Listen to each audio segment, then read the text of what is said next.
Hi everybody and welcome to KubeCon 2020. My name is Duffie Cooley and I'm here to talk about Seccomp security profiles.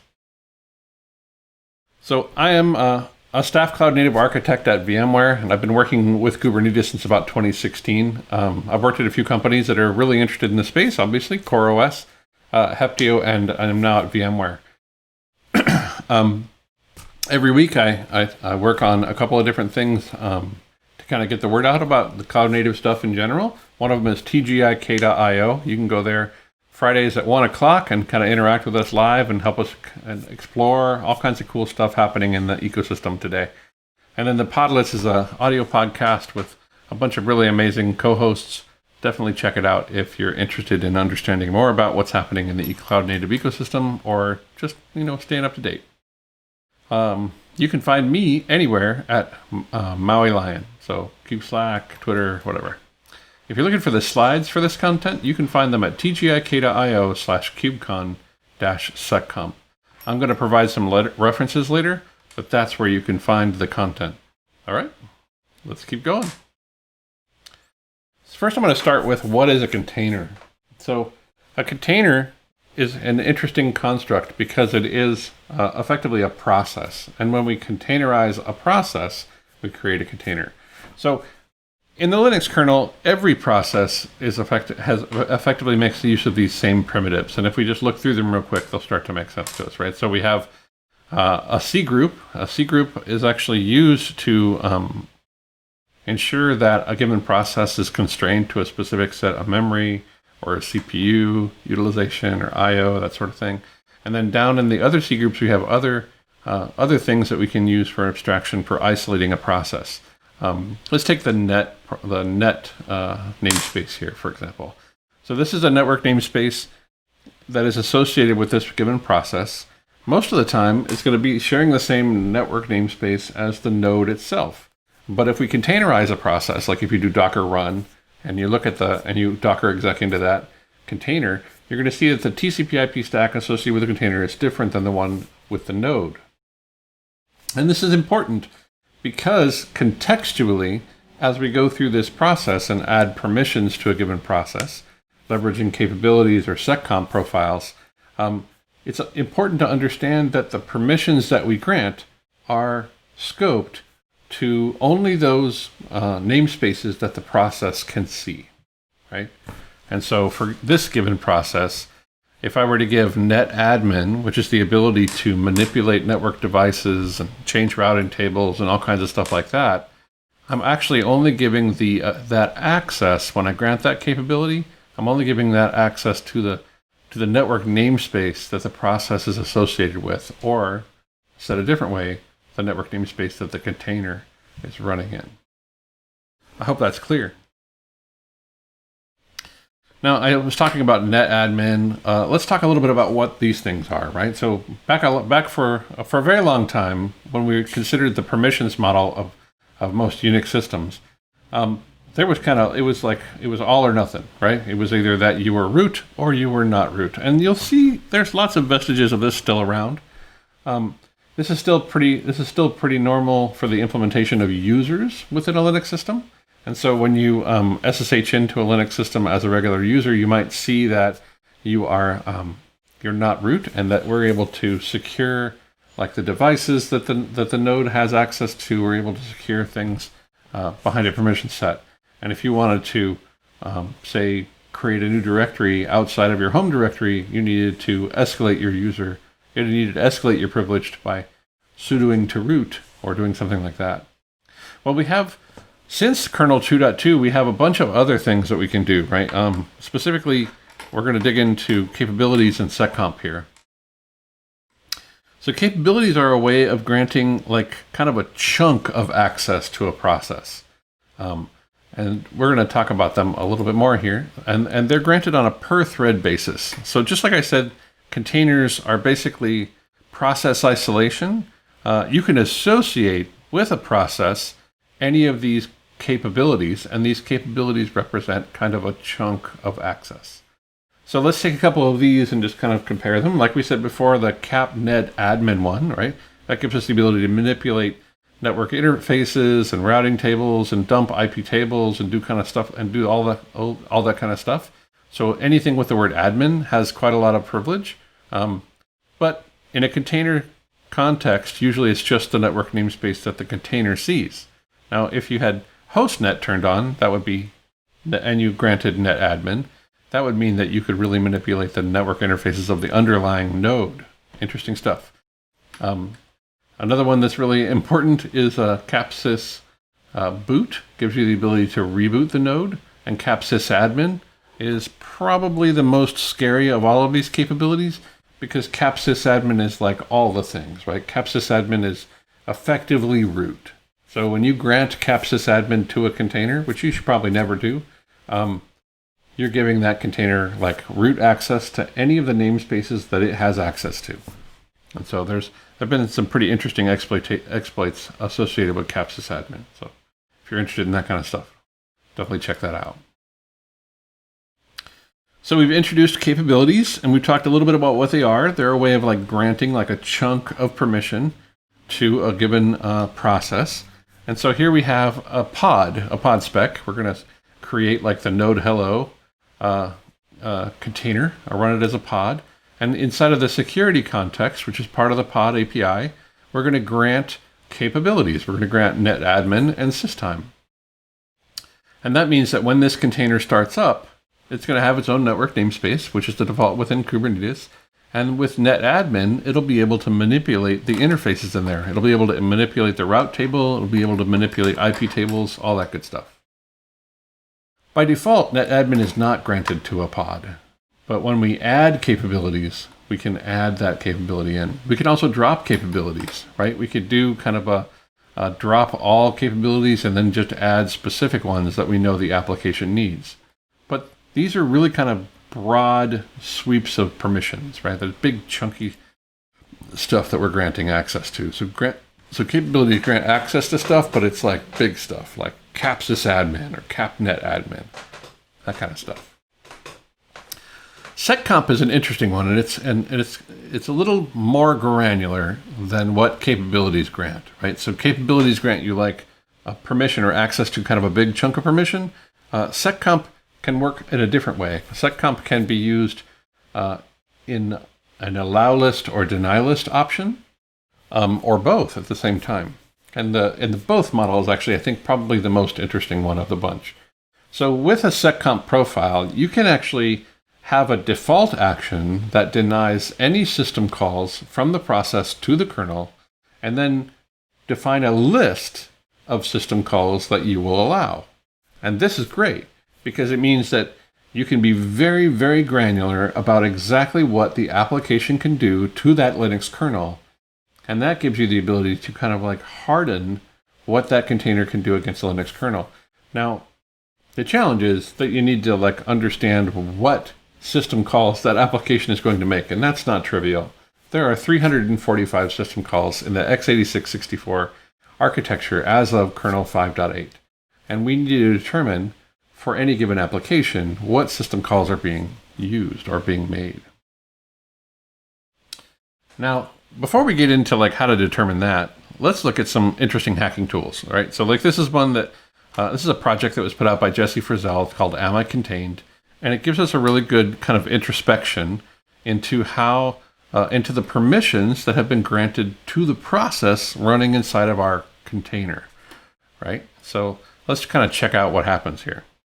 So in Docker, other work by Jesse and a bunch of other folks at Docker, they built a kind of a default Seccomp profile that would be loose enough to allow most applications to run inside of a container, but tight enough to kind of block some of the really important syscalls that you wouldn't necessarily want to run from inside of a container by default, right? And so let's take a look at that list real quick, right? So we have a capabilities list. We're granting chown, deck override, if owner, set pcap, set UID, these sorts of things. We're grabbing net raw. We're grabbing net bind service. This is an interesting capability set because net bind service allows you to bind a port that is lower than 1024. So like port 80 or port 443. If you don't have that capability, you won't be able to bind those things. You'll only be able to bind high ports. And as if you ever run Docker run Nginx, you don't have that problem, and this is why, right? We're granting that bind service. And then down below, we see Seccomp filtering in filtering mode, and there are 63 blocked calls. And let's just take a look at a couple of them to understand why they're here, right? There's a bunch here that are the result of research that was determined that these things could be used to cause harm to the system itself, right?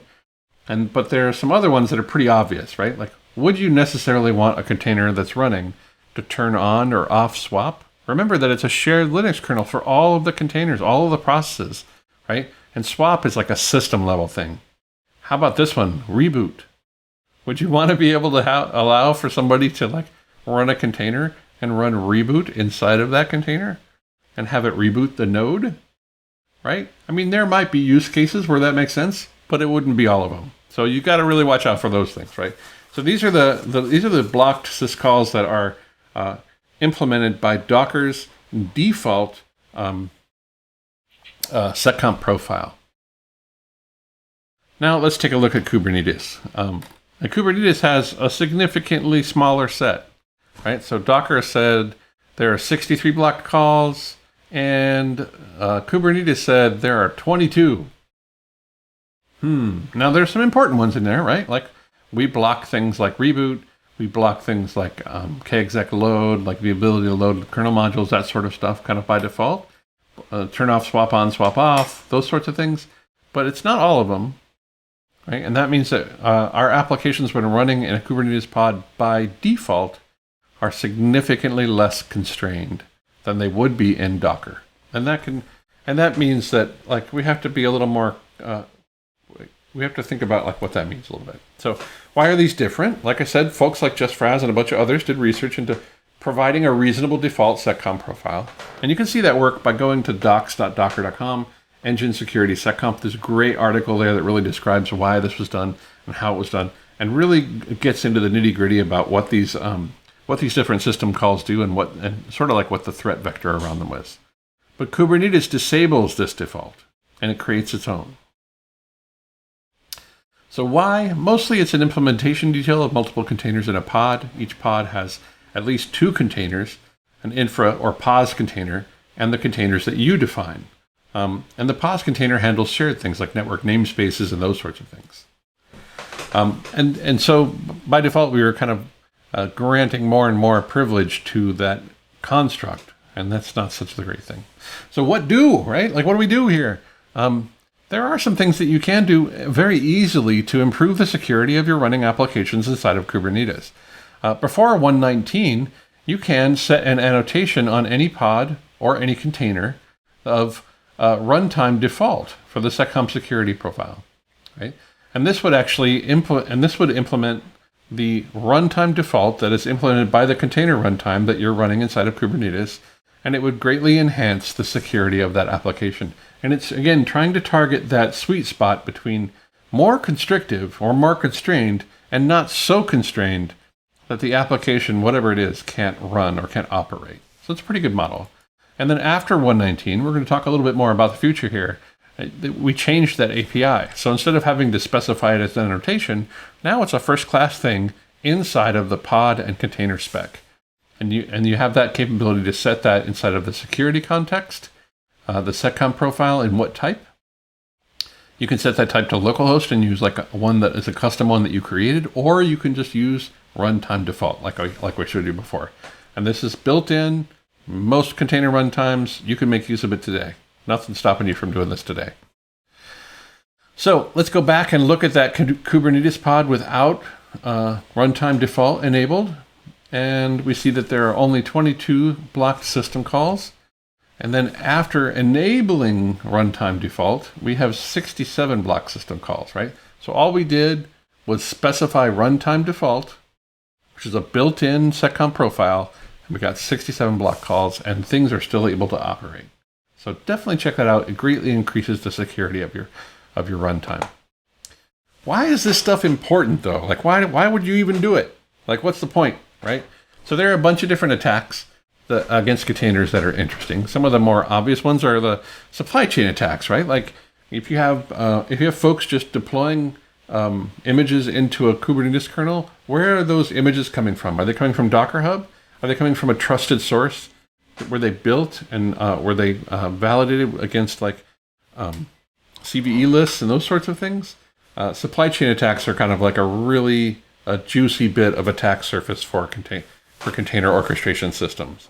Another one is exploitation application bugs. This one's been around forever, right? If you're running an application and you expose it to the internet, if somebody figures out how to get it, to exploit, like perhaps like a reverse tunnel or something like that.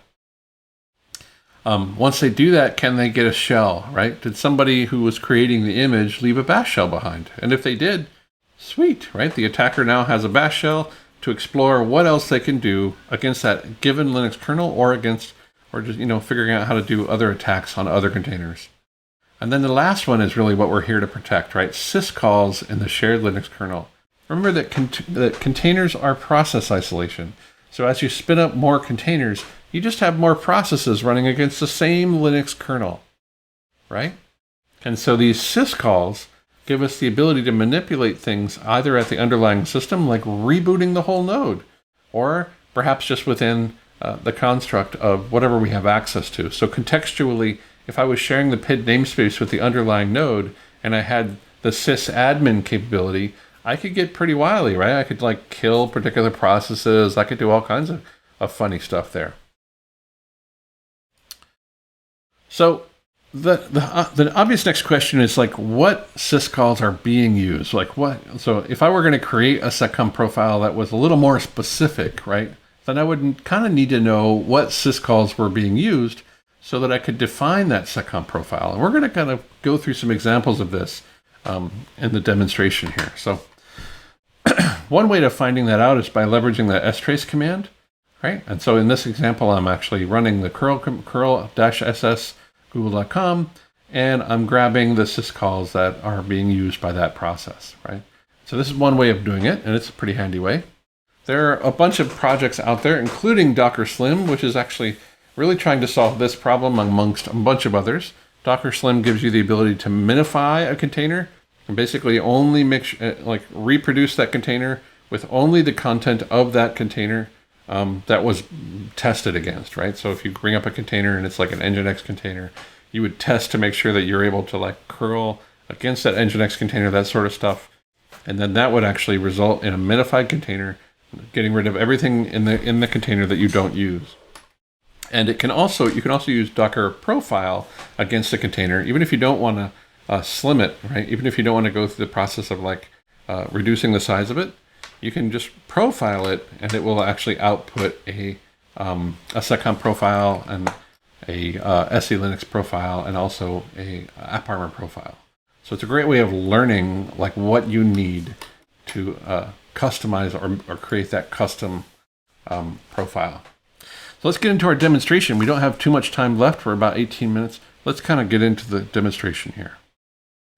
So my demonstration is going to play a little bit with the future. I'm going to show you what's going to happen in 1.19, which will be pretty exciting. It's right around the corner. But the demonstration environment also has like what it looked like for 1.18. So we're going to kind of play a little bit with the future, and we're going to play with some other interesting projects in the space. To do this demonstration, I'm going to use Kind, which is a great project. I cannot say enough about it. It's awesome to be able to like bring up a multi-node cluster locally and play with all of this stuff. I'm going to be using a build of Kubernetes version 1.19's release branch, built just a little while ago. And then I'm also going to be using a relatively new project in the syscalls.io repo called Seccomp operator, which will be used to move around custom Seccomp profiles on all of the nodes so that I can use them when starting up containers. And that'll make sense when we get into the demo. So first, if you're interested in this, you can go to docs.k8s.io, look into the tutorials under the clusters section, and there's a new piece that was just put up by Daniel Mangum. It's not merged with mainline yet, but it will be in the very next release, 1.19. That's called Restrict a Container System Syscalls with Seccomp. And it takes you through an entire profile about how to do this stuff. It's great documentation. I can't say enough about that work and what that whole team, Sasha Gunnar, Daniel Mangum, and Paul Gamas are doing. It's amazing, right? It's really great to see kind of the improvement in the way that we do these things. So here's our Kind cluster. I've gone ahead and brought it up. I've got 3 worker nodes and 1 control plane node. So kubectl get pods, kubectl get nodes. We can see that we're running 119 here, and that we have 3 workers and 1 control plane node. And so the next thing I'm going to do is I'm going to go ahead and start up a couple of containers. But what we're going to explore here is some Seccomp profiles. So let's go do that first, right? So here are some demonstration Seccomp profiles. And I'm going to take you through a couple of them. So the audit.json is a complete Seccomp profile because it defines a default action. This is like the simplest Seccomp profile that you can apply. It doesn't limit any system calls, so it's just whatever the default is. And what it does do, though, is it kicks any system call that is made by that process to the activity log, right? And so if you actually have a shared kernel, or if you have a way of getting to syslog, you can actually see the system calls by number that a given process made, as long as you associate this Seccomp profile with that process. And this is a way of exploring like what system calls were made and how you can actually generate a Seccomp list. Now, it's obviously it's a pretty hard way to do it, but it's one way of actually understanding like how it's done. It's also really helpful in diagnostics and stuff when you're trying to figure out like what worked and what didn't, right? So let's take a look at the fine-grained one. This is an example Seccomp profile that does sort of what we were talking about before. So we have a default action that is a block, right? SCMP act error number means don't allow anything. And then down here we have a group of syscalls by name, and here are all of the syscalls that we're allowing. And then for those syscalls we have an action of SCMP activity allow. And that means that as long as the process is living within the means of this set of syscalls, then the process will be allowed to run. But if it tries to make any syscalls outside of this, it will be denied, and likely bad things will happen. It might die, it might do all kinds of wacky stuff. And then the last one is the violation JSON. And this one is basically a explicit deny, right? The default action, one-liner, is a SCMP act error no, which means deny all syscalls, all of them. That's our explicit deny that we see in the top of the custom one. All right, let's go ahead and get these things deployed. The way we're going to do that is we're going to actually deploy the seccomp operator in that project, sigs.k8s.io. Apply-f seccomp operator deploy operator.yaml. This is going to create us a namespace. It's going to create service accounts, some role bindings, that kind of stuff. And then we're also going to go ahead and deploy a config map that has those different profiles within it. And that's the demo profiles.yaml. So let's go ahead and deploy that. Apply-f profiles demo profiles. And then let's take a look at that one. Last thing there. So what I'm looking at here is a config map. It's scheduled to be in the namespace seccomp operator. It's called demo profile. And then inside of there, we have a few different files, or we have representations of those 3 files that we saw, right? The audit.json, the fine-grained one, and then there's our violation.json, right? So those 3 files are now represented inside of this config map. And the way the operator works is it's going to actually persist those files to disk inside of varlib kubelet seccomp, and that's actually where we can reference them from within our pods. Let's take a look at how we would reference that real quick.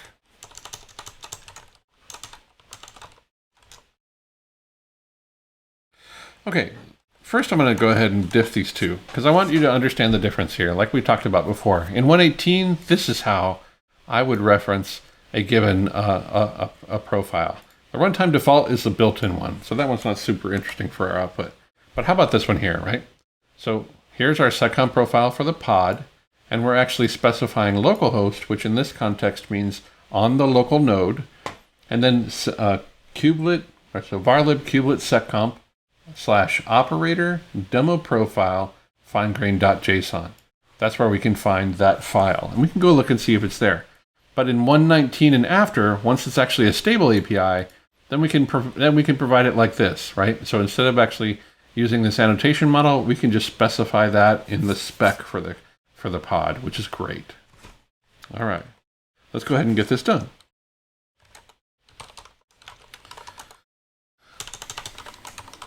So there's our bash runtime. And this one is actually just using the runtime default, and it's actually applying it down at the container rather than at the pod.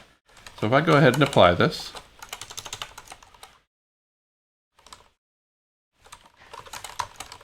we can see that it gets created and everything's great, and it's running and all that stuff is wonderful. And if I go ahead and apply the next one,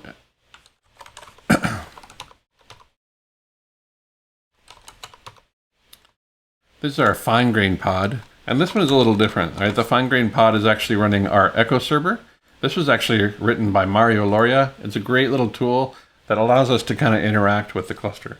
So let's go ahead and see if this one runs, right? So this one I've actually listed a very specific set of syscalls. Is my application able to live within that construct, right? So if we do kubectl expose, we're going to expose it on port 8080. And then we'll do kubectl get raw. And then what this will do is it'll create a GET request and it'll proxy it through to the pod using the API server. And so it looks like things are working, right? Like I can actually get results back from this Echo server. Pretty neat tool, gives me the IP address of the requesting IP, shows me headers, shows me the environment inside of the running pod, shows me the resolve.conf. It's actually pretty handy, and it's built by Mario Loria. I really like it a lot. So that one actually totally worked, right? We were able to create a custom profile, associate it with that pod, and actually make use of it. Let's go ahead and apply this last one, violation pod. Cat, nope. -f. We'll cat the violation pod. So this is the same tool, but we're actually doing that implicit deny. And if we do kubectl get pods, we can see that it's in crash loop backoff. And if we do kubectl describe pod violation pod, you can see that it's restarting and restarting and restarting. It's not great output from the logs yet on this kind of stuff, but it is telling me that the process died inexplicably. And I know that the reason is because it can't make any system calls. And so it's not a great UX yet, but we're working on it. We're trying to make it better. So yeah. Okay, shout outs. Come see Ian Coldwater and I present at Security Day. Shout out to the community behind the Kind project. The magnificent Mr. Daniel Mangum, who really helped me with this particular demonstration. The amazing Paulo Gomez and the incredible Sasha Gunnar. Thank you very, very much. And thank you for watching and giving feedback. Here are the references for all the projects and things that I'm looking at, including the Seccomp and Kubernetes articles that were written by Pablo. Definitely check those out if this is your jam. And thank you so much for attending KubeCon in this virtual way. I wish we were all together, and maybe we will be again soon. Thanks a bunch, and see you next time.